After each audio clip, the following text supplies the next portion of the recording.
L'invité de la quotidienne, les propos de Charles Blé Goudé ont créé un véritable séisme médiatique et politique visiblement. Entre révélation et confidence, plusieurs personnalités ont été directement mises en cause. Parmi elles, Demba Traoré, ancien cadre du FPI, ex-vice-président exécutif du PPACI, ex-président de la Commission électorale et application numérique de la CEI, et qui oppose aujourd'hui son droit de réponse. Il souhaite rétablir sa version des faits et apporter des précisions en lien avec les déclarations de Charles Blé Goudé. Veuillez vous installer, Demba Traoré, bonsoir et bienvenue. Merci d'être avec nous ce soir. Merci beaucoup, absolument. Merci beaucoup. Alors, je vous propose de voir ce sujet et on ouvre l'entretien avec vous.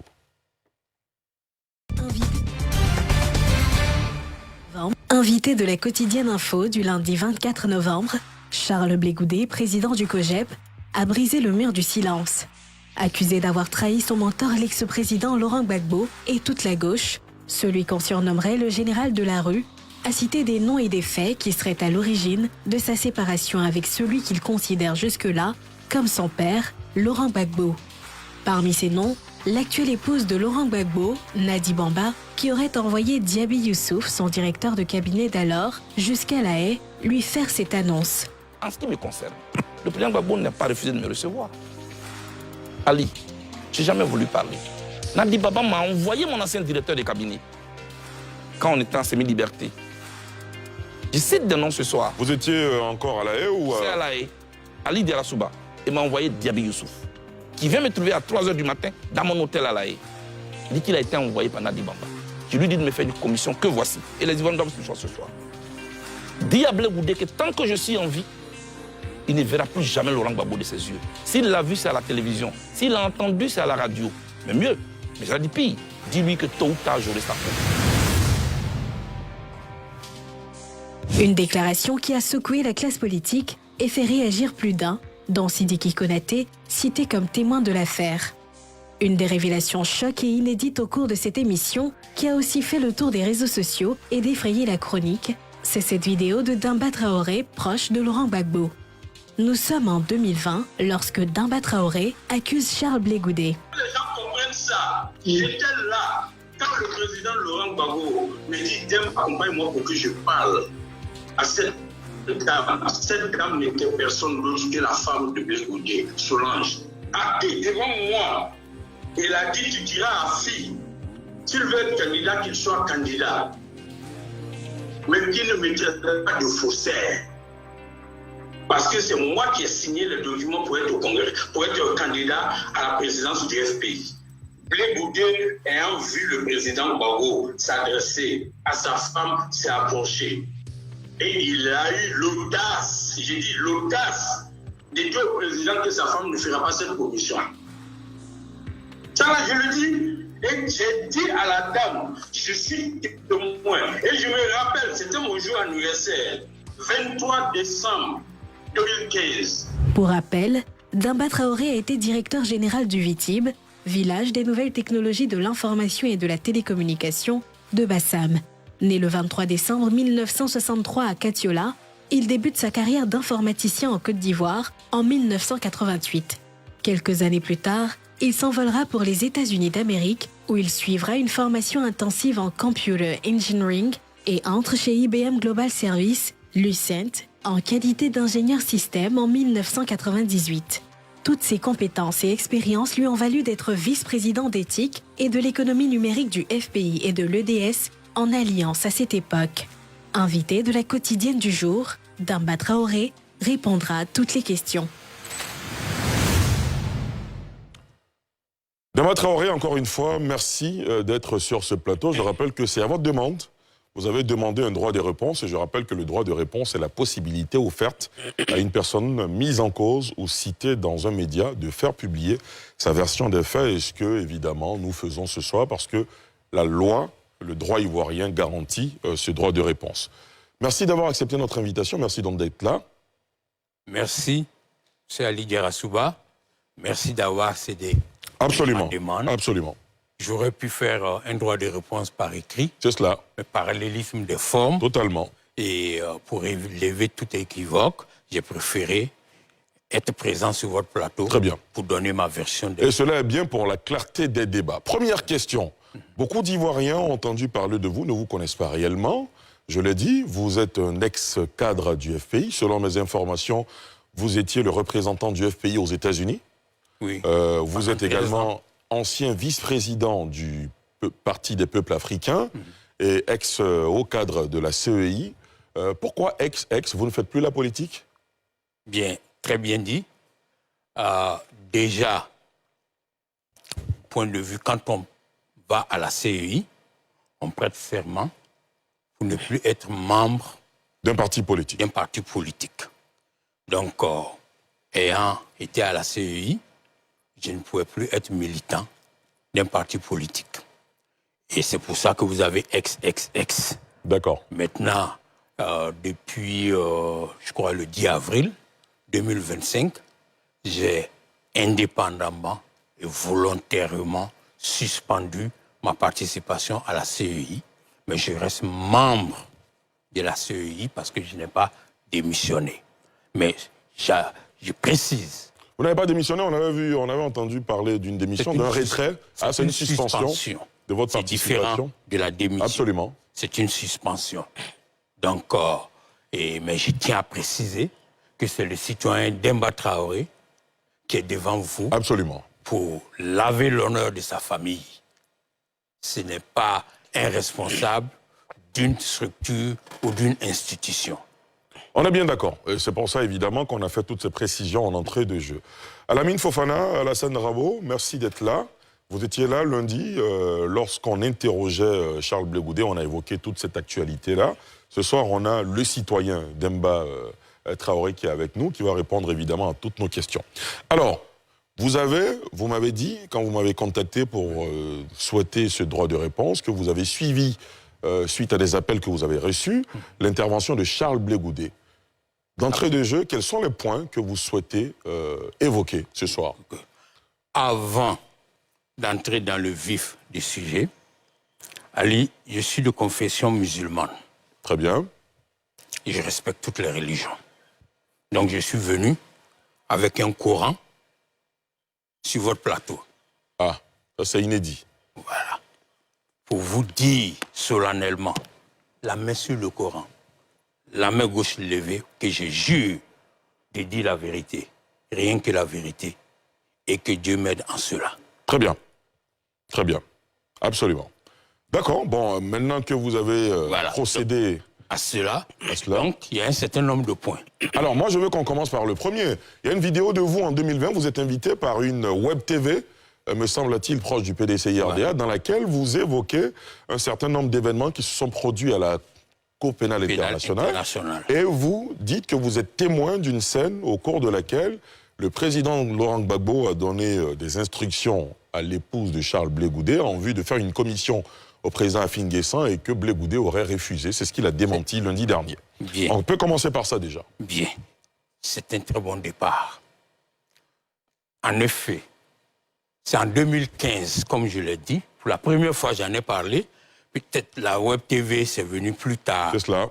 Mais c'est la première fois, c'était en 2015, lors d'une réunion à présence africaine à Paris.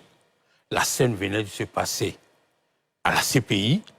J'ai annoncé les couleurs. Donc les événements se sont produits en 2015. En 2015, le 23 décembre 2015.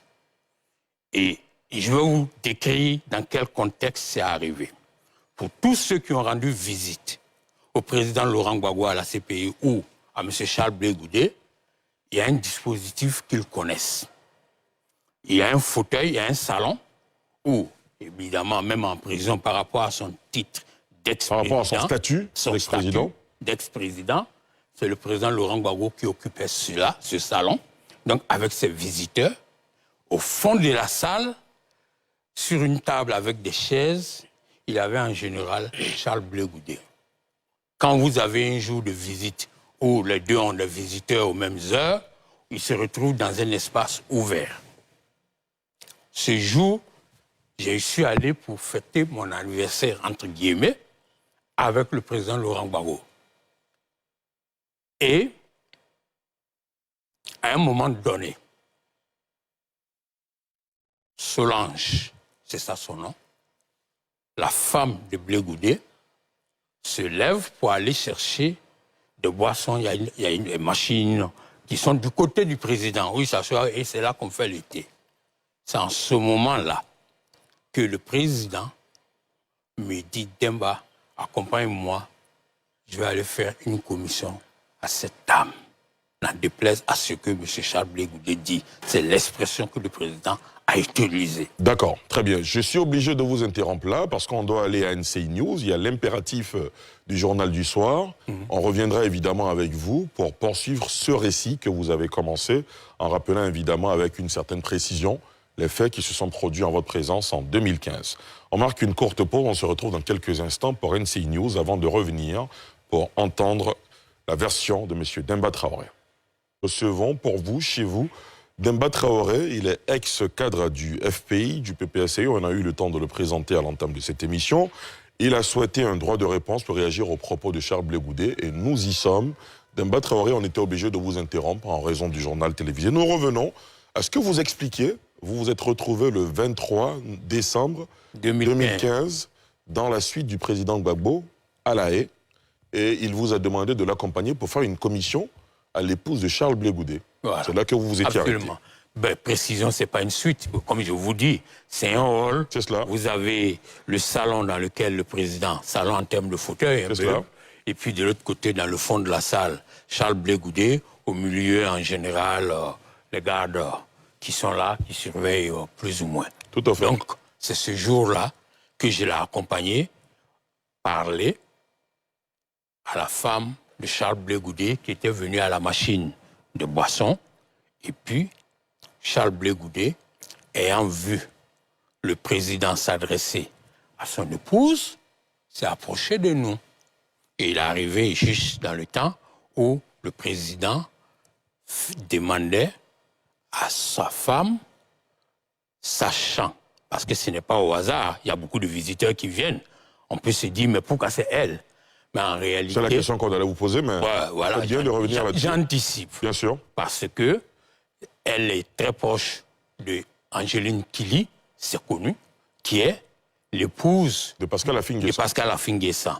Et le message était destiné, donc, au Premier ministre Pascal Affi-N'Guessan.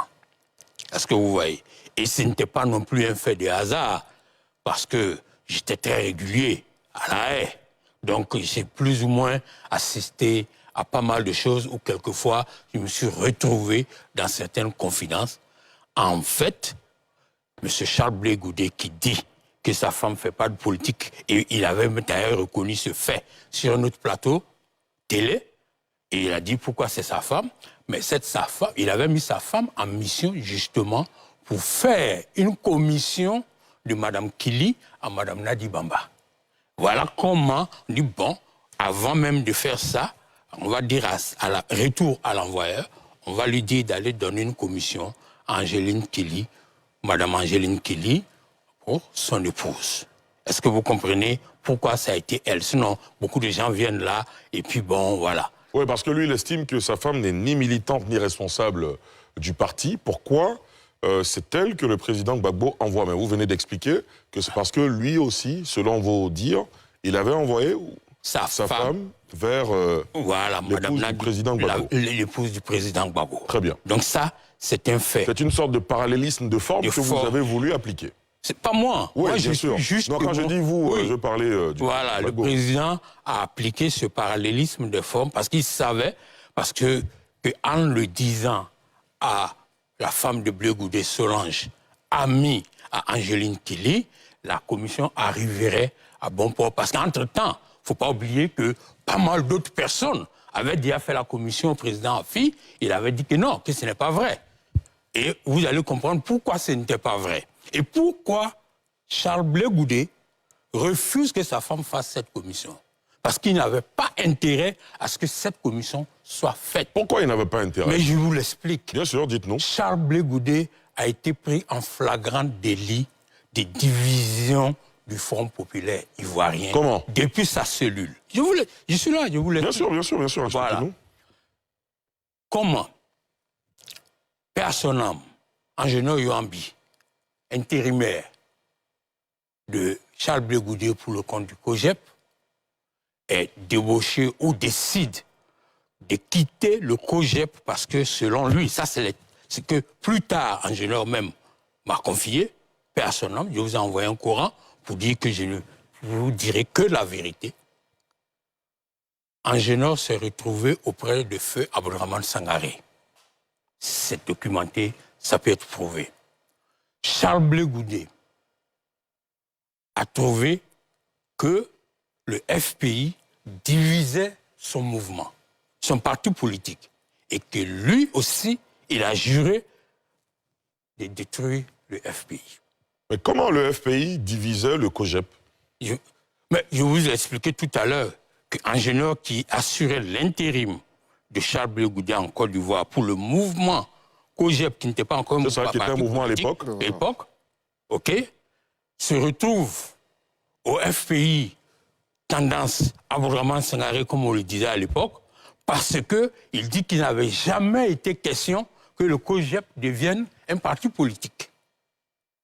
Donc quand il décide... Donc Angenor aurait viré au FPI. Au FPI. Il est même décédé militant du FPI. Très bien. Et parce qu'ils estimaient qu'ils ont créé ce mouvement-là, c'était pour soutenir le FPI, mais pas pour être un parti concurrent. C'est une interprétation ou bien il vous l'a dit? C'est des faits. C'est ce que je vous dis. Je n'interprète pas, je parle de faits. C'est Angenor qui vous l'a confié. Il n'est pas de ce monde aujourd'hui, je n'ai aucune raison de venir. C'est lui qui me l'a dit quand moi je suis rentré plus tard en Côte d'Ivoire. Très bien. C'est sa version des faits. Très bien. Donc, quand M. Charles Blé Goudé se retrouvait à La Haye, en cellule avec le président Gbagbo, c'est lui qui informait le président Afi que tout ce qui se passe, non seulement ce n'est pas la signature du président Gbagbo, mais qui n'est même pas intéressé par la présidence du FPI. Que les gens qui manigancent tout cela, c'est Mme Nadi Bamba, c'est Stéphane Kipré, c'est Demba Traoré, c'est Abdon Baïto. Abdon Baïto était le représentant du Fonds populaire ivoirien en Angleterre. Moi, j'étais à l'époque représentant du FPI aux États-Unis et on était très réguliers à La Haye. J'ai arrêté de compter mes visites au président Gbagbo en prison quand ça atteint 100 et je ne vivais pas en Europe. Et c'est documenté, c'est sur les réseaux fact-checking. Le président Afi, à l'époque, a fait des déclarations sur les réseaux sociaux pour citer les 4 personnes dont je viens de vous parler. Il nous a cités nommément. Et c'est voilà, pour dire que c'est nous et que lui aussi avait ses entrées à la CPI. Il a ajouté cela. Donc, vous comprenez que pourquoi M. Charles Blé Goudé avait des raisons objectives. Parce que lui qui est en train de dire au président, au Premier ministre Afi, que le président Gbagbo n'est pas intéressé par le poste de président du FPI, que ce n'est pas lui qui a signé les documents, ne peut pas trouver sa femme en train d'aller dire. Ça ne l'arrangeait pas d'aller dire... Alors, moi, j'ai bien envie de vous poser une question. Quand vous dites Charles Blé Goudé qui donnait des informations à Pascal Affi-N'Guessan, est-ce qu'il y a des éléments qui fondent cet élément? C'est Pascal Affi-N'Guessan qui fait ce témoignage, qui dit que c'est Charles Blé Goudé qui lui donnait les informations. Il ne dit pas le nom. Il y a combien d'Ivoiriens? Il dit qu'il avait aussi... Ses entrées. Et vous déduisez que c'était Charles Blé Goudé. Bon, vous savez, hein, on le sait. Parce qu'aujourd'hui, beaucoup de gens étaient avec Charles Blé Goudé, ils ne sont plus avec lui. Est-ce que vous comprenez? Donc, il suffit d'explorer les réseaux, il y a beaucoup de témoignages sur cette question-là. Et en plus, qui avait intérêt à ce que le FPI reste divisé et s'émiette? Tous ceux qui pouvaient capitaliser sur ce brouhaha politique. Mais le COJEP de Blé Goudé était en bonne position pour cela. Regardez la sphère politique du moment. On parle de 2 tendances, FPI, Afi, Abdourahmane Sangaré, mais en réalité, il n'y avait pas de FPI Abdourahmane Sangaré. Il y avait ceux qui sont restés loyaux au président Gbagbo et ceux qui étaient restés avec le Premier ministre Afi. Et Blé Goudé voulait capitaliser sur cette division-là. D'accord. Alors, et si vous allez plus loin, si on veut aller plus loin, oui. Ça fera partie des premiers points de discorde. Entre qui et qui? Entre Blé Goudé et le président. Parce que le président, évidemment, quand il a compris tout de suite que Blé, il était pour quelque chose. Ce n'est pas simplement quand déjà, ce n'était pas du tout galant et poli. J'ajoute que quand il a dit que sa femme ne ferait pas cette commission, j'ai dit à Solange, Madame Blé Goudé, j'ai dit, Madame, c'est Dieu qui a voulu que je sois témoin de cette scène. Je vous donne jusqu'à la fin de l'année. Si vous ne faites pas la commission, si je n'ai pas la preuve que vous avez fait la commission, je rends la déclaration. Je rends ça public. Donc je n'ai pas fait au hasard. Justement, à quelle fin? C'est ce que j'allais vous demander. Quel intérêt vous aviez à rendre ça public dans un parti qui était déjà dans les... Comprenez, qui devenait de plus en plus fragile. Nous étions à moitié des prisonniers, tous dans une logique où, vraiment, Charles Blé Goudé, qui j'ai vu, pris pratiquement par le président Laurent Gbagbo, comme un fils. Ça m'a choqué de le voir dire au président que sa femme... Il a dit, nous ne ferons pas. Il n'a pas dit, elle ne fera pas. Hein. Président, nous ne pouvons pas faire cette commission. Ça m'a choqué. Oui, parce que lui, sur ce plateau, il estime qu'il a fait la prison avec beaucoup d'autres personnalités. Il a cité le Premier ministre Guillaume Soro, il a cité Damana Adjapikas. Il dit que jamais il n'y a eu de fuite sur leurs aventures en prison et que cette fois-ci, c'est sorti parce qu'il y a des gens qui ont parlé. Donc, c'est tout le sens de la question posée par... Mais justement, j'ai envie de vous applaudir. J'ai envie de vous applaudir tellement la question a bien nommé. Mais justement, moi j'ai fait ma première visite au président Laurent Gbagbo. C'était le 30 mai 2012. Ensuite, le 31, son jour anniversaire, 2012. Et le 18 juin 2012, où l'audience était supposée s'ouvrir, je suis allé le voir pour pouvoir lui demander s'il avait un message pour ceux qui étaient venus le soutenir. Vous avez eu la fameuse expression « Si Sangaré tient, je tiens ». C'est là qu'il m'a dit « Demba, tu leur diras ça ». Mais juste, Blé Goudé arrive à la CPI en 2014. C'est cela. Mais avant ça, parcourez les réseaux, je vous mets au défi. Les réseaux aujourd'hui n'oublient rien. Il n'y avait pas de bruit à la CPI.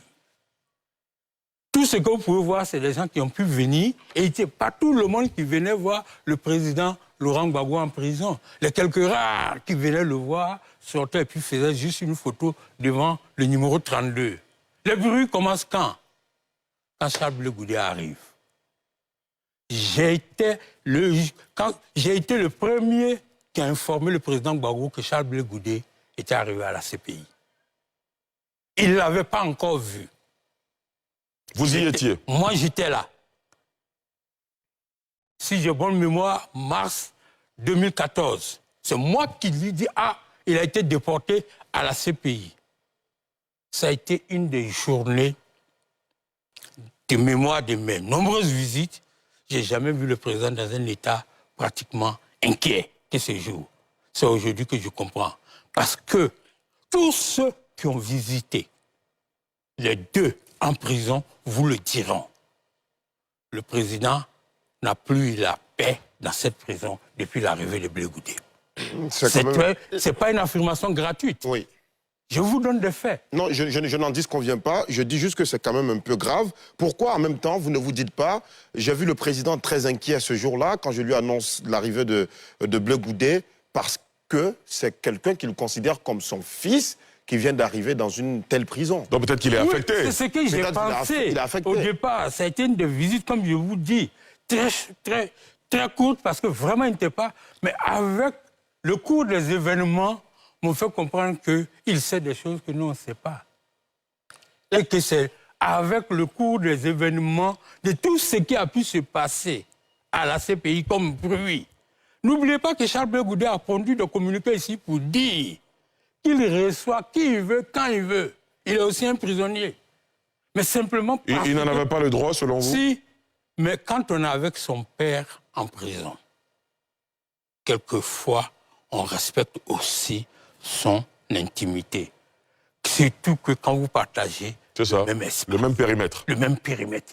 Il y a des personnes que le président ne voulait pas recevoir. Monsieur Charles Blé Goudé, sachant que le samedi, c'est le jour de visite des familles, donc forcément, le président va être là, c'est ce jour qui recevait ces personnes. Qui sont ces personnes? Charles Blé Goudé a cité des noms. Je sais que vous allez poser. Souffrez. Souffrez que je ne cite pas ces noms. D'accord. Il sait, moi je sais, le président sait. Beaucoup d'Ivoiriens le savent. Est-ce que vous comprenez? Mais Charles Blé Goudé, lui, il a cité des noms. Oui, ça, c'est son choix. Je citerai des noms. J'ai cité déjà des noms. J'ai cité Angéno. J'ai cité Sangara Abdourahmane, vous me direz... Mais sur ces visiteurs du samedi, vous ne voulez pas citer de noms. Hein? Sur ce point-là, vous ne voulez pas citer de noms. Le premier cas que je vais vous dire, est-ce que vous comprenez? La première visite, allez documenter, allez rechercher, c'est la visite de Mme Angéline Killy à la CPI, à Charles Blé Goudé. Est-ce que vous comprenez? Cette visite, c'est aussi un élément déclencheur. En quoi est-ce que c'est un élément déclencheur? Il y a eu des cyberactivistes de Soro qu'il a reçus. Et à la suite de ça, d'ailleurs, c'est là qu'il a fait un communiqué pour dire qu'il va recevoir qui il veut, c'est son droit. Et il parlait de qui et à qui? Au président Laurent Gbagbo. Bon, très bien. Si Alamine Fofana, oui. Oui, il y a une question que je voudrais poser parce que dans l'interview, il y a beaucoup de déductions. D'emblée, vous dites que Charles Blé Goudé a été pris dans sa cellule en flagrant délit de division du FPI. Vous affirmez ça. Donc, on vous demande la preuve. Vous dites que c'est lui qui peut-être dit au président Afi de faire de telle ou de telle manière. Mais quel est le moyen par lequel vous avez intercepté cette discussion avec le président Afi, sachant que vous dites qu'il a été pris en flagrant délit de division du FPI? C'est ce que je viens de vous dire. Que, vous savez, hein, le président sait qui parle à qui. Il faut comprendre d'abord le système téléphonique de la CPI. On donne votre numéro, on l'enregistre. Vous ne pouvez pas vous lever comme ça du jour au lendemain et dire appelez telle personne. Ah, c'est-à-dire que si le président Gbagbo ou Charles Blé Goudé veut passer un coup de fil, s'ils veulent appeler Demba Traoré, ils sont censés donner au préalable le numéro de Demba Traoré. La CPI fait ses enquêtes. D'accord. Et elle peut accepter ou refuser. D'accord, très bien. Donc, la liste des personnes qu'ils peuvent appeler était connue. Et je vous dis, dans le cas d'espèce, c'est Charles Blé Goudé, c'est documenté parmi ses collaborateurs. Oui, la liste était connue, mais est-ce que le contenu des discussions était public? Donc comment vous faites pour savoir qu'il est en train de dire ça à Afi N'Guessan? Mais je vous ai dit que Afi a quand même fait des déclarations publiques et nous a cités. Je vous donnerai un autre exemple. Charles Blé Goudé a parlé à certains de ses collaborateurs nous concernant. Est-ce que vous voyez? Il nous a même envoyé des collaborateurs. Vous qui? Moi, je suis là aujourd'hui pour parler qu'en mon nom. Très bien. Et par exemple, entre autres personnes qu'il m'a envoyé, je peux me permettre de citer Patrice Coutet, qui a été directeur de cabinet de Charles Blé Goudé. Est-ce que vous comprenez? Voilà. Donc voilà des gens qu'il m'a envoyé. Il m'a même demandé d'aller lui rendre visite. Je n'ai jamais accepté cela. Donc, c'est lui qui dit au président Afi, voilà les éléments importants du système. D'accord.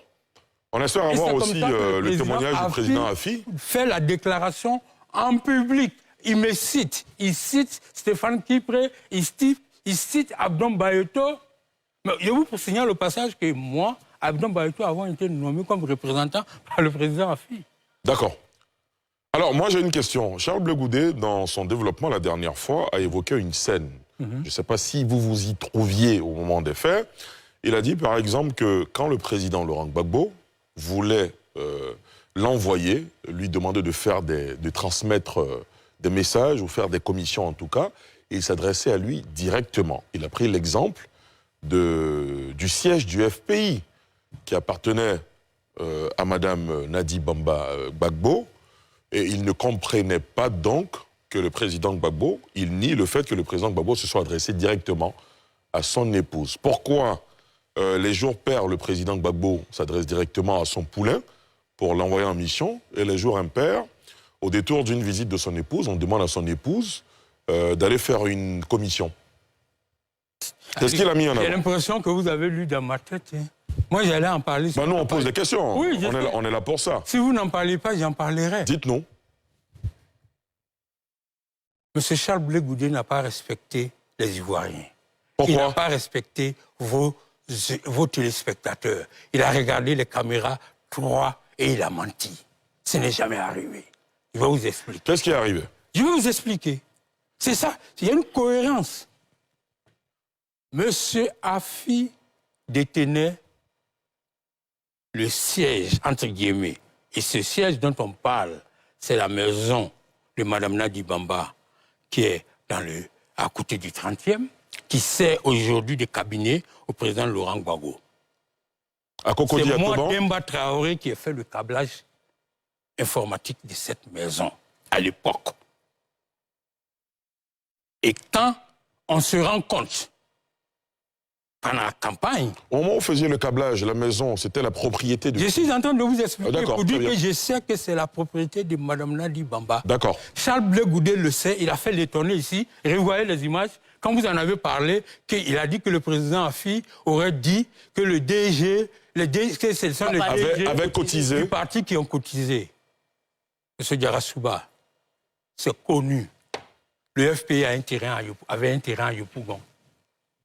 Pourquoi les cadres, les DG du FPI ne cotiseraient pas pour construire leur siège?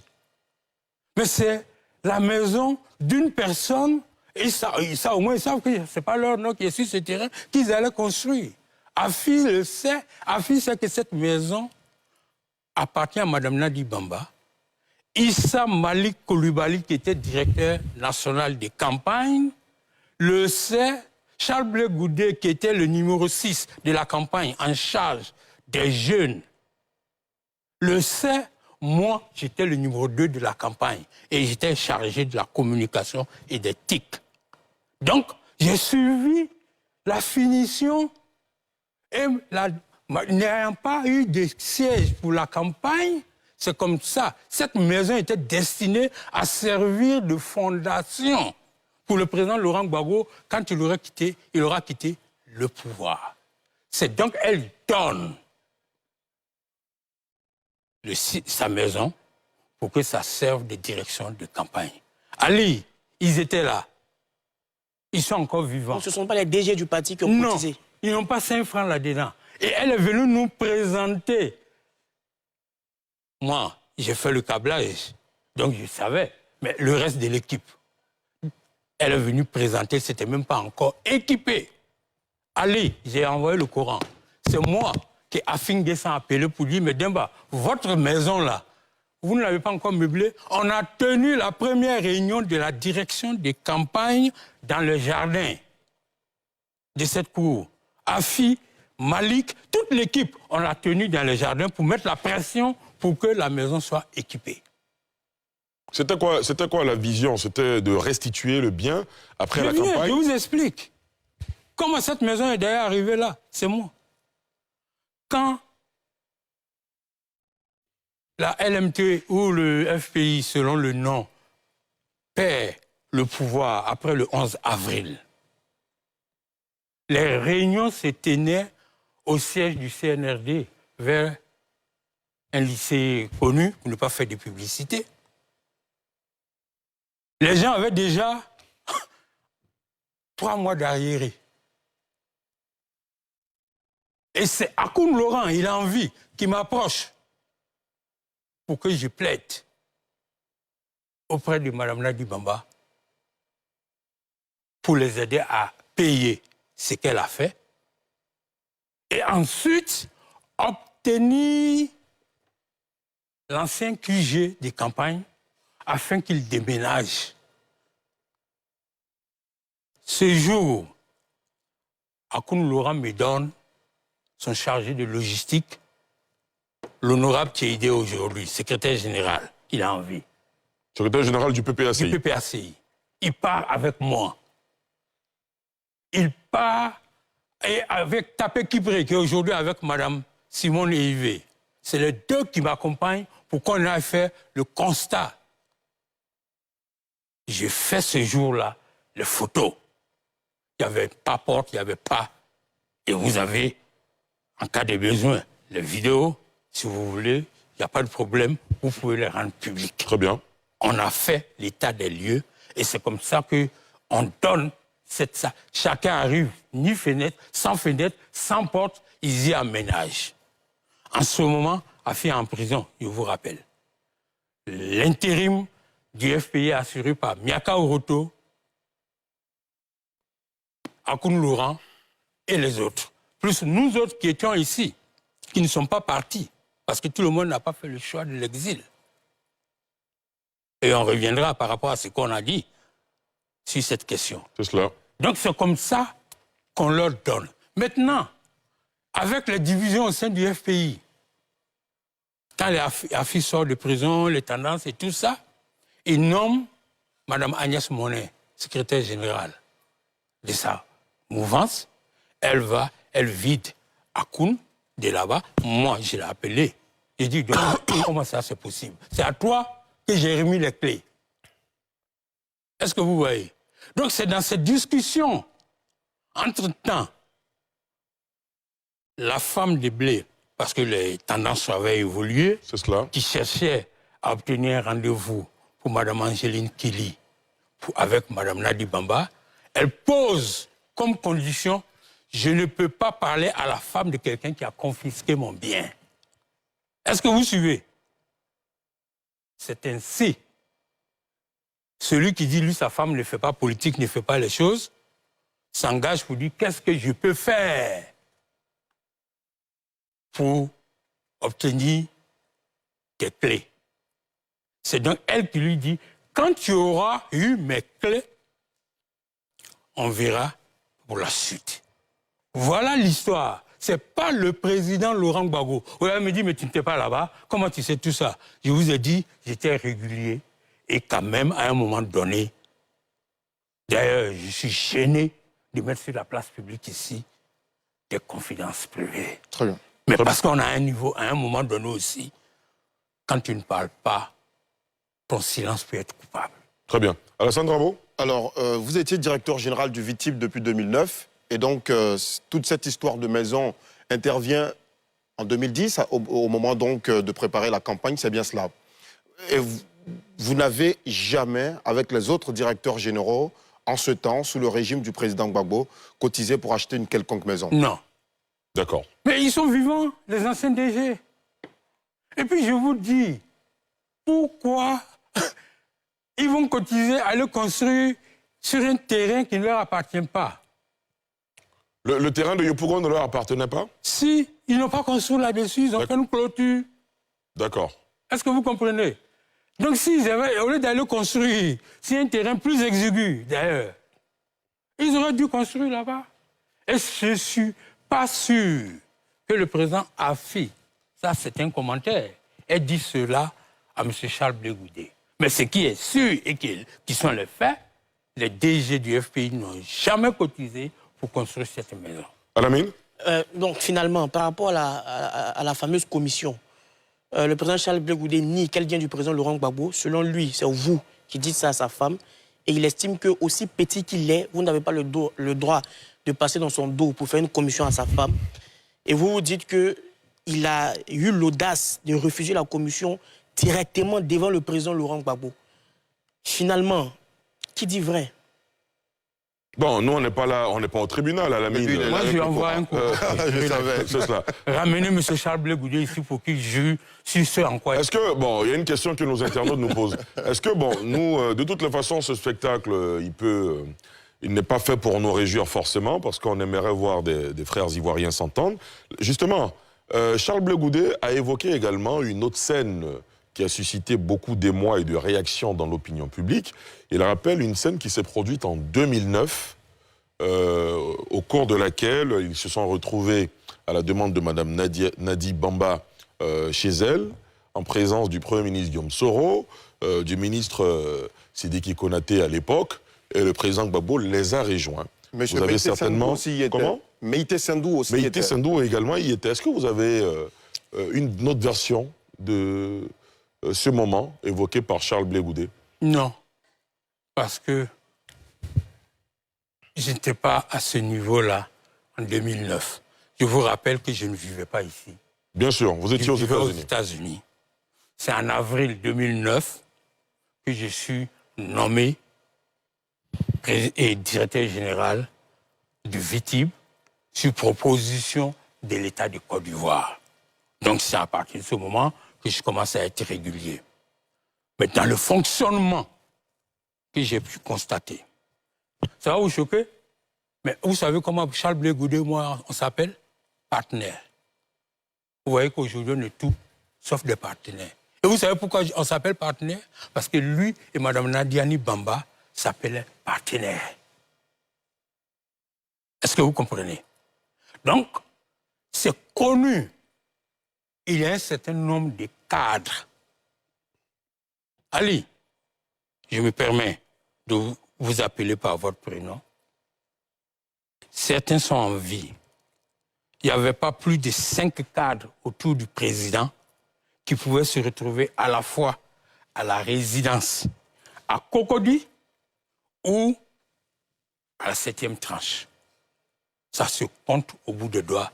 J'ai eu le privilège de faire partie de ces 5. Alors, comment arrive... Je vous explique. D'accord, allez-y. Donc, dans le fonctionnement, Charles Blé Goudé ne pouvait pas, à cette date, partir à la résidence présidentielle. Non, il dit qu'il a été convoqué pour s'excuser. Je suis en train de vous donner des faits. Bien sûr, allez-y. Le jour où la direction nationale des campagnes est présentée au Palais de la Culture, nous étions 11 avec le DNC lui-même. Nous étions des DNCA, comme on dit. Le directeur national de campagne, c'était M. Koulibaly? M. Issa Ali Koulibaly. On a invité à prendre un déjeuner à la résidence, dans les jardins. Je suis sur la même table que fait paix à son âme, Bamba Franck Mamadou, que vous connaissez. Bien sûr. Et ma proximité avec lui était de notoriété. Et Charles Blé Goudé, qui mange très rapidement, parce qu'il ne veut pas que Mme Simone et Yves viennent le trouver là. Donc pour vous dire que lui, pour voir le président dans un cadre comme celui-là, si ce n'est pas au palais, que c'est un week-end, ça ne pouvait être que chez Mme Nadiani Bamba. Et je ne crois pas, la personne que moi je connais, puisse demander à Charles Blé Goudé de se mettre en genoux. Ça, c'est ce que je peux vous dire. C'est pas possible. Très bien. Alors, vous avez dit quelque chose de saisissant. Charles Blé Goudé et vous vous appelez partenaire. Oui. C'est né du fait que lui et Mme Nadi Bamba s'appelaient partenaires. Comment, de partenaire, on est arrivé à la situation d'aujourd'hui? Charles Blé Goudé, jeune étudiant qui quitte Londres, l'Angleterre pour entrer à Abidjan, pour, dit-il, se mettre au service de la cause de son mentor, qui le dit lui-même dans ses récits, qui a sacrifié sa jeunesse pour le président Laurent Gbagbo, qui se retrouve en prison avec lui. Est-ce que vous n'avez pas l'impression aujourd'hui que les déclarations de Charles Blé Goudé ou tout ce qu'il fait, c'est un dépit amoureux, parce que depuis qu'il est rentré en Côte d'Ivoire, il n'a pas eu l'occasion de voir celui qui continue d'appeler son père et son mentor. Est-ce qu'aujourd'hui, on a une situation où rien ne peut s'arranger? Comment ça se fait que cette situation qui fragmente davantage la gauche ivoirienne ne puisse être résorbée? Monsieur Diarra-Souba. Est-ce qu'on est allé trop loin? Non, je vais vous expliquer.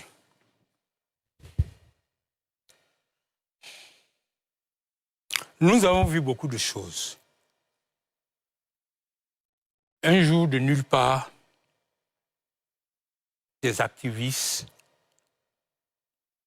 m'ont attaqué sur les réseaux. Et on connaissait l'algorithme. On commence par Demba Traoré, ça continue avec sur Mme Nadi Bamba, et ils finissent toujours sur le président Laurent Gbagbo. Donc nous étions un peu comme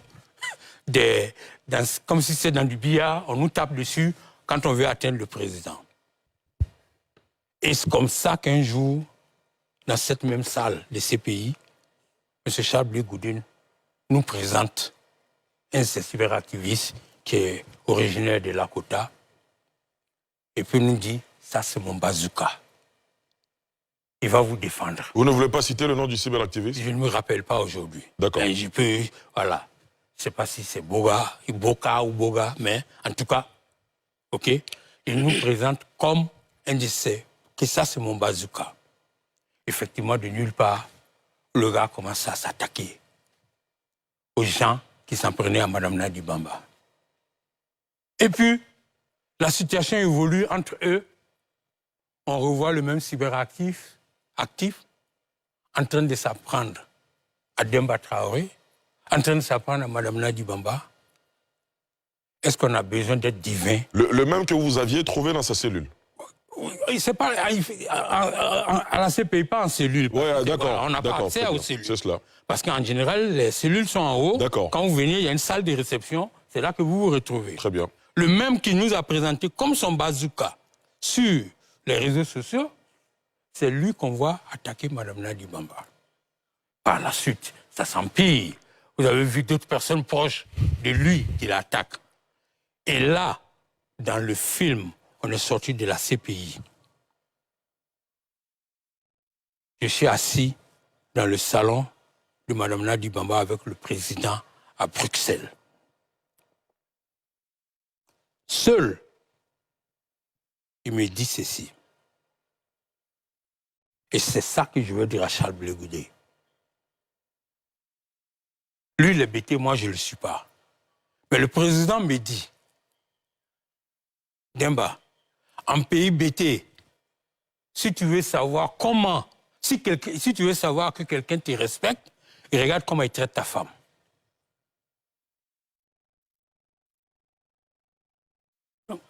Charles Blé Goudé ne peut pas être assis où j'étais.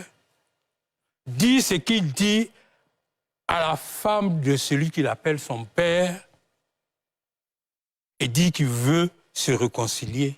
Il n'en veut pas. Il est dans une mise en scène. Sinon, il le sait très bien. Je ne crois pas que sur ce plateau... Il dit qu'il a suscité des réactions. Il a fait parler des hommes de Dieu. Pasteur Dion, il a cité le pasteur Dion. Mais comme je le dis,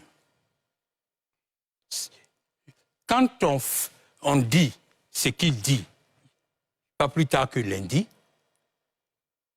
vous allez prendre, même si vous allez sans blasphémer, si même vous allez voir le pape, on ne peut pas vous prendre au sérieux.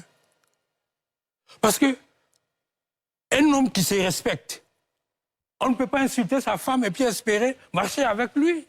Enfin, en tout cas, ce qui me concerne. Si je me respecte, je ne peux pas être l'ami de quelqu'un qui ne respecte pas ma femme. C'est aussi simple que ça. Il ne peut pas avoir dit tout ce qu'il a dit ici. Moi, je ne suis pas là pour parler au nom de Mme Nadi Bamba. Elle est là, c'est votre consoeur. Vous pourrez l'appeler pour avoir sa version des faits. Mais comme les Ivoiriens, certains, malheureusement, veulent savoir et veulent comprendre, je suis obligé d'aller dans les profondeurs pour donner un certain nombre d'informations pour permettre aux gens de comprendre. Alassane Ramo. Très bien. Alors, puisque nous y sommes, vous connaissez très bien la maison FPI. Aujourd'hui, il y a le PPACI, c'est vrai, mais tous les hommes qui sont au cœur de ces deux machines politiques, vous les avez fréquentés pratiquement tous, vous les connaissez très bien. Charles Blé Goudé dit de l'épouse du président Gbagbo qu'elle est, avec d'autres personnes, au cœur d'un plan d'expropriation, au cœur d'un plan de conquête, de division aussi de la gauche ivoirienne. De votre analyse, est-ce que vous pensez que c'est vrai, puisque de toute façon, il y a beaucoup de divisions au cœur de la gauche ivoirienne aujourd'hui? Mais c'est ce que je vous dis. M. Charles Blé Goudé ne peut pas vouloir de l'union du FPI, puisque lui, il en est l'acteur, le plus grand diviseur commun. C'est lui. Je ne fais pas des jugements de valeur. J'ai dit ce que je sais que j'ai vécu. J'ai dit ce que j'ai entendu de ses alliés d'hier. C'est pas moi qui invente. C'est à cause de lui que le président Afi n'est plus là. C'est à cause de lui que Mais Awa justement, Dombelo n'est plus là. ceux qui le connaissent savent que c'est la stratégie. Moi, je ris. Charles Blé Goudé fait comme si c'est du poker. Il a envoyé le président Afi se liquider. Lui, il est dans un jeu d'élimination. Il procède par élimination. Il a induit le président Afi en erreur, se liquider. Ben, c'est lui qui a J'ai induit. vu, ils appellent ça, dans leur jargon, l'esprit malo. Est-ce que vous comprenez? Après, c'est Mme Eivé. Ils n'ont jamais été amis. Moi, je peux vous le dire. Ah oui? Je vous fais une révélation. Il a toujours appelé Je vous fais une sa mère. Vous me donnez l'occasion, oui, mais on ne témoigne pas contre sa mère. Dites-nous. Dites que Demba dit, et s'il veut, qu'il me poursuive en justice. Charles Blé Goudé a témoigné contre Mme Eivé. Elle le sait. À quelle occasion? Mais Charles Blé Goudé a fait des procès en Côte d'Ivoire ici. Ou bien? Bon. Certainement, mais il faut vous rappeler. La question que moi je veux poser, c'est-à-dire, J'ai Charles dit, Blé Goudé, et lorsqu'il... pas elle seule. Laissez-le terminer. Pas elle seule. Il a témoigné contre certains de ses camarades de la galaxie. Dans quel procès? Son procès pour crime de sang en Côte d'Ivoire. Vous êtes des journalistes, vous pouvez mener des investigations. Si c'est faux, vous me ramenez sur ce plateau pour me dire le contraire. D'accord, très bien. Alamine? La question Donc, que moi je voudrais oui. poser, aujourd'hui, Charles Blé Goudé, lorsqu'il mobilise des millions de jeunes dans les rues pour le président Laurent Gbagbo dans les années 2000, il n'active pas forcément une machine du FPI. Donc aujourd'hui, concrètement, en quoi la division du FPI aide politiquement le COJEP? Mais justement, Charles Blé Goudé n'a jamais accepté d'être FPI. Et il a trouvé en face de lui. Ouais, aujourd'hui, comme je dis, il dit que lui, il a voulu que le président Afi soit reçu et tout ça. Monsieur Charles Blé Goudé, moi j'ai été membre du cabinet du président Afi. Monsieur Charles Blé Goudé, au moment où on perd le pouvoir, est-ce que lui s'entendait avec le président Afi? Lui s'entendait avec le président Afi. C'est pour ça que j'ai dit qu'il n'a pas respecté votre téléspectateur. Parce qu'il s'est assis ici, regardé les micros et les caméras, et il a menti. Donc, Galaxie Patriotique, il avait une raison de pouvoir plus tard capitaliser là-dessus en tant que successeur. Le combat de la succession, vous le savez, autour de tous les chefs. Donc, C'est-à-dire, pour vous, au c'est... moment où le président Laurent Gbagbo perd le pouvoir, vous pensez que Charles Blé Goudé s'entendait avec Mme Simone Eivé, qu'il s'entendait avec Mamadou Koulibaly, qu'il s'entendait avec le président Afi? Est-ce que vous aussi, vous vous êtes entendu avec ces derniers-là à tout moment de votre histoire? Qui ça? Est-ce que vous, Demba Traoré, pendant Moi, cette décennie je ne de suis collaboration, pas- vous avez collaboré avec le président Laurent Gbagbo? Donc on n'a même pas les mêmes enjeux. Je l'ai dit, et c'est documenté par vidéo, je ne serai candidat à rien. Le jour où le président Laurent Gbagbo dit que j'ai fini, pas une minute de plus, je vous le répète ici, j'arrête. Je suis technicien au service de la politique. Donc ce n'est pas les mêmes enjeux. Non, la question c'était de savoir, Hein? est-ce que pendant ces années de collaboration, vous n'avez jamais eu de désaccord avec le président Laurent Gbagbo? Moi, Oui. que Dieu m'en garde. Ok. Oh, Très bien, mon Dieu, très bien. On va, c'est grand, hein? on va vous permettre de souffler un tout petit peu, on va marquer une courte pause et revenir pour la dernière partie de cette émission. De retour sur le plateau de La Quotidienne Info pour le tout dernier virage de cette émission, avec comme invité Demba Traoré. Il est ex-cadre du FPI, du PPSCI. Il a demandé ce droit de réponse justement pour se prononcer sur certains sujets évoqués par Charles Blé Goudé lundi dernier sur nos antennes. Demba Traoré, vous avez dit à l'entame de cette émission que vous êtes venu surtout pour défendre l'honneur de votre famille. Oui. Vous parlez de la famille politique ou la famille biologique? Ma famille biologique. Biologique. Voilà. Qui, dans votre famille biologique, a été cité ou attaqué? Non, quand vous avez un fils qui est traîné à longueur des journées pendant des années, quand vous avez des enfants, des petits-enfants, des neveux, qui viennent même vous rapporter ce qui est en train d'être dit, à un moment donné, vous dites que trop c'est trop. Il faut que je parle. Sinon, ça ne date pas de maintenant. Des gens de nulle part ont parlé de Demba Traoré sans l'avoir jamais vu de leurs yeux. Je ne suis pas politicien. Je me souviens qu'un jour, vous avez souhaité me rencontrer Voilà. pour justement attirer notre attention sur le fait que certains chroniqueurs de nos émissions vous avaient évoqué, et après échange avec eux, effectivement, on avait pu trouver le moyen de leur demander d'éviter... Et vous n'avez jamais entendu parler de cela quelque part. Parce que ce n'est pas mon rôle. Quand bien même, je les ai poursuivis, j'ai gagné le procès et j'ai une grosse. Mais nulle part, je n'ai publié cela. J'ai préféré venir vous présenter la grosse pour dire que, attention, voilà ce que des gens disent, ça peut ne pas être objectif. Et puis ça s'est arrêté là. C'est cela. Très bien. Alamine Fofana? Est-ce que vous ne pensez pas que la racine même de cette tension-là débute en 2010, pendant la campagne présidentielle, où on sait qu'il y avait une sorte de rivalité dans la campagne. Cyclone d'un côté, Leader Steam de l'autre côté, le groupe de Ousmane Sissavané, Nadi Bamba, l'autre côté, Angelo Kabila, Charles Blé Goudé.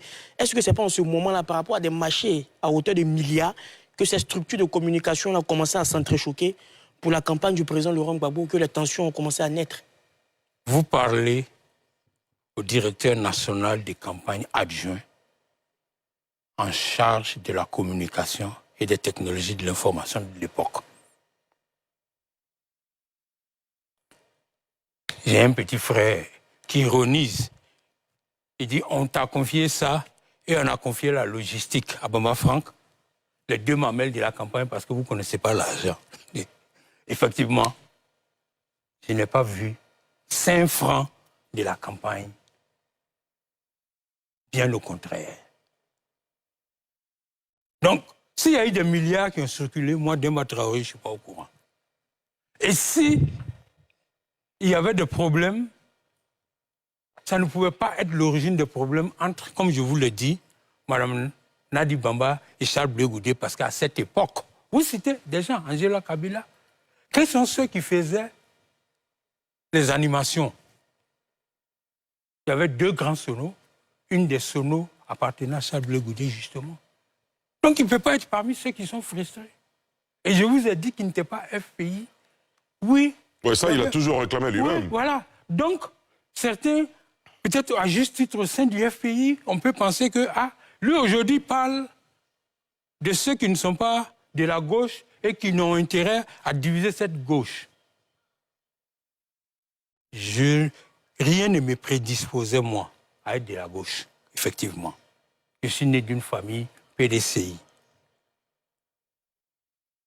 Mon père était allié à des grands noms politiques de la région, notamment Général Thomas Dakin, Wassena Kone, Nalo Bamba, ministre de l'Intérieur de l'époque. Donc en 90, contre toute attente, je suis militant du Front populaire ivoirien. Une des premières personnes que je n'ai pas informées, vous savez c'est qui? Ça va vous surprendre. Adjoumani Kobena. Parce que j'étais son directeur de campagne pour être président national de Méissi. Donc pour vous dire encore que rien ne me prédisposait à être de l'autre côté. Il m'a dit ce jour-là, à la cité d'Abobo, où nous étions étudiants, lui, il avait déjà commencé à enseigner à Dabou, mais il n'avait pas encore libéré sa chambre. Il dit, Demba, tu n'es pas ambitieux. Tu ne veux pas rouler demain en Mercedes? C'est Adjoumani qui dit ça? Oui. À l'entrée de la cité d'Abobo, je lui dis, Adjoum, il y a d'autres moyens de rouler en Mercedes que de rester PDCI. Plus tard, je vous épargne les détails, je me retrouve aux États-Unis en 98, quand j'ai un boulot qui me permet d'acheter, j'ai dit, je pars acheter la Mercedes d'Adjoumani. D'accord, très bien. Depuis ce moment à aujourd'hui, tant que je m'arrange pour qu'il y ait une Mercedes dans mon parcours. Donc pour vous dire que quand eux ils parlent de parvenus, je n'en fais pas partie. D'accord. Alassane Rabo? Alors, Charles Blé Goudé a aussi fait une allusion là où vous étiez assis lundi dernier. Il a parlé de votre exil Parce qu'effectivement, et tout à l'heure, vous avez aussi brossé le sujet, certains cadres n'ont pas fait le choix de l'exil. Pourquoi vous n'êtes pas parti tout de suite en exil? Vous avez même eu le temps, là où d'autres fuyaient pratiquement pour sortir, selon leurs propres termes, du territoire ivoirien. Vous avez eu le temps de faire une passation de charge au VITIB. Dans des commentaires qu'on a pu lire après cette émission, certains aussi disent que peut-être parce que vous aviez un autre plan, comme certains l'avaient. Ou un autre agenda. Un autre agenda, comme certains l'avaient. Qu'est-ce que vous dites en retour? Ben oui, merci. Je suis comblé parce que vous avez évoqué toutes mes préoccupations. Directeur général de VITIB. Le VITIB, c'était 20% de participation de l'État. Et ses parastructures, c'est-à-dire la CIR et à l'époque l'ATCI. Est-ce que vous comprenez? Et puis le reste, c'était 80%. Mes actionnaires me faisaient confiance. Ils ne me reprochaient rien.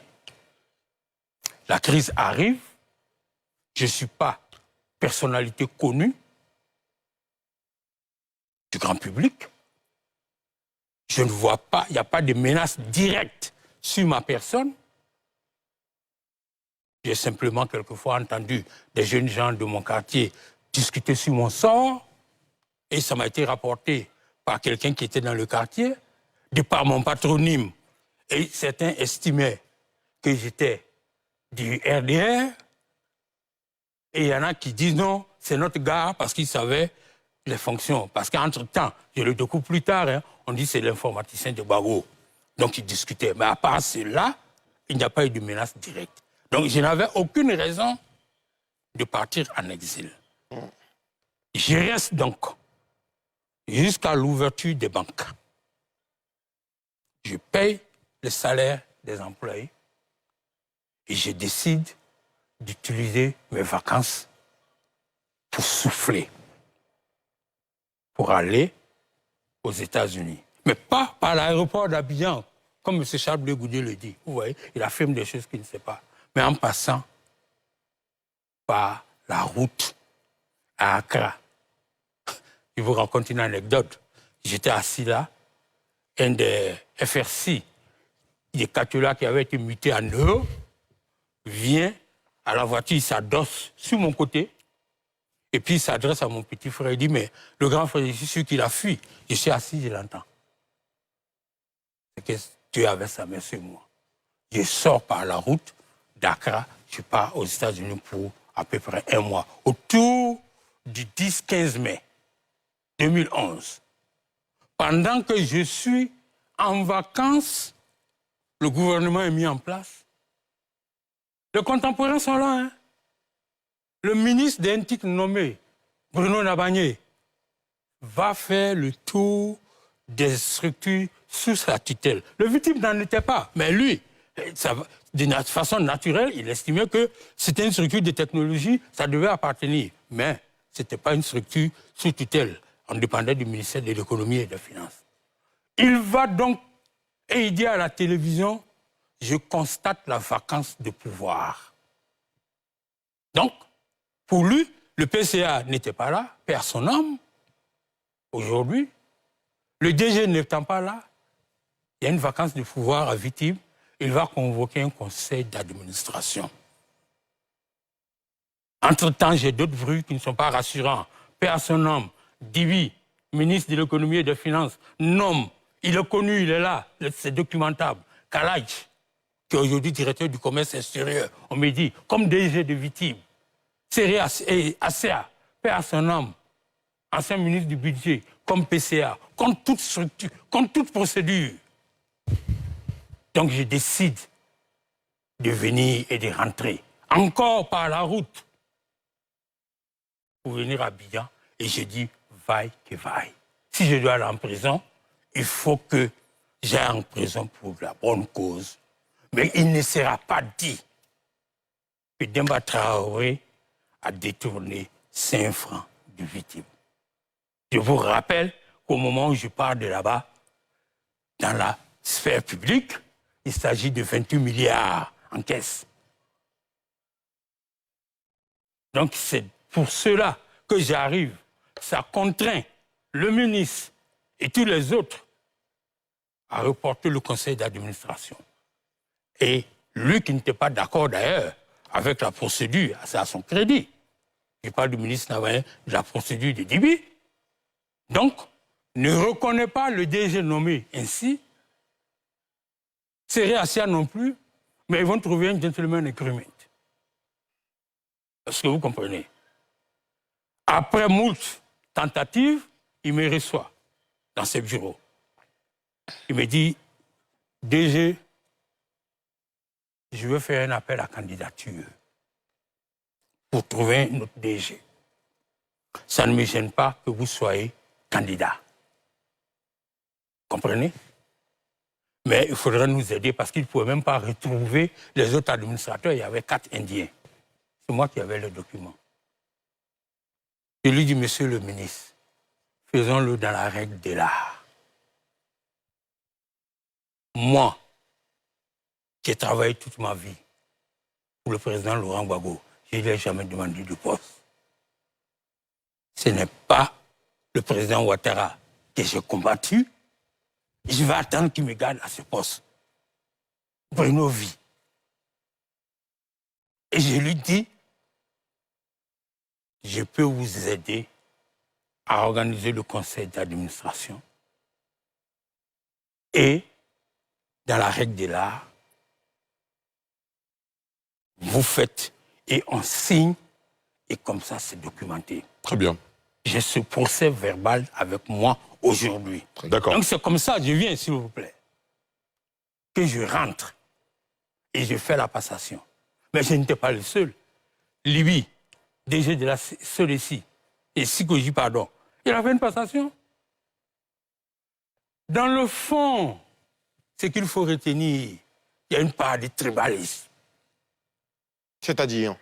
Vous êtes du Nord. Vous avez une conscience, un Nord, d'une conscience du Nord. Vous ne pouvez pas être loyal à Gbagbo. Vous en souffrez aujourd'hui encore? Mais oui. Demba Traoré, nous voici au terme de ce numéro de la Quotidienne Info, ce droit de réponse que vous avez souhaité. Vous avez donné votre part de vérité. Est-ce qu'il y a un sujet sur lequel vous souhaitez revenir ou qu'est-ce que vous voulez que les Ivoiriens retiennent de ce passage? D'abord, que il faut... Les Ivoiriens, ce n'est pas de ça qu'ils ont besoin. Je ne suis pas fier d'être assis ici, en train de débattre de tels sujets, à 62 ans. Il faut passer à mieux. Ce n'est pas faire la prison 12 fois qui va faire rêver ces jeunes gens. Ils ne veulent pas devenir des prisonniers, ce n'est pas ce qui les intéresse. Ils veulent des modèles, des role models. Il faut plutôt chercher à être des modèles. Mais quand on vient s'asseoir, qu'on regarde la caméra et qu'on ment, et qu'on dit qu'on veut être président de ce pays, à quel niveau on nous ramène le pays? C'est qu'ils doivent retenir. Moi, je le dis. Que Dieu ne me montre pas le jour où Blé Goudé va être président de ce pays. Parce que ça veut dire que ce serait l'enfer. Alors, La Côte d'Ivoire ne mérite pas ce genre. c'est un peu trop fort. Mais si, je vous le dis, je le pense. Non, bien sûr, vous le pensez, mais bon, on est bien obligé de rester vous dans un comprends, vocabulaire vous êtes dans votre droit. absolument, absolument. Parce que venir s'asseoir, dire Demba Traoré a été ramené des États-Unis pour aller faire 5 millions à la CEI. D'abord, depuis 98, dans ma vie, là, j'ai fait plus que 5 millions par mois. Je n'ai jamais été aussi mal payé dans ma vie qu'à la CEI. Et ce n'est pas 5 millions. Ce n'est même pas 2 millions. Et quand on veut diriger un pays, on ne vient pas s'asseoir sur un plateau de télé, balancer les salaires des gens. D'accord. Donc, ce que je voudrais qu'ils retiennent, moi, je veux m'excuser humblement, mais j'avais l'obligation de faire ce devoir de vérité. D'accord. Voilà. Merci beaucoup d'être venu sur le plateau de la Quotidienne Info pour ce droit de réponse que vous avez souhaité et qu'on vous a accordé. Merci à vous, à Lamine Fofana, à Alassane Rabo. Merci à nos téléspectateurs et internautes de nous avoir suivis. C'est la fin de ce dernier numéro de la semaine. Je vous retrouverai dimanche dans NCI 360 et lundi pour ouvrir une autre semaine dans la quotidienne info. Je vous souhaite de passer une excellente soirée sur la nouvelle chaîne ivoirienne. Je suis Blé Goudé et je ne sais pas pourquoi j'ai été convoqué. C'est moi le président Koudou Laurent et tu n'as plus le droit de t'adresser à Soro Guillaume. Pourquoi tu as demandé à Soro Guillaume de faire le désarmement? Madame Nadi Bamba, recevez toutes mes excuses.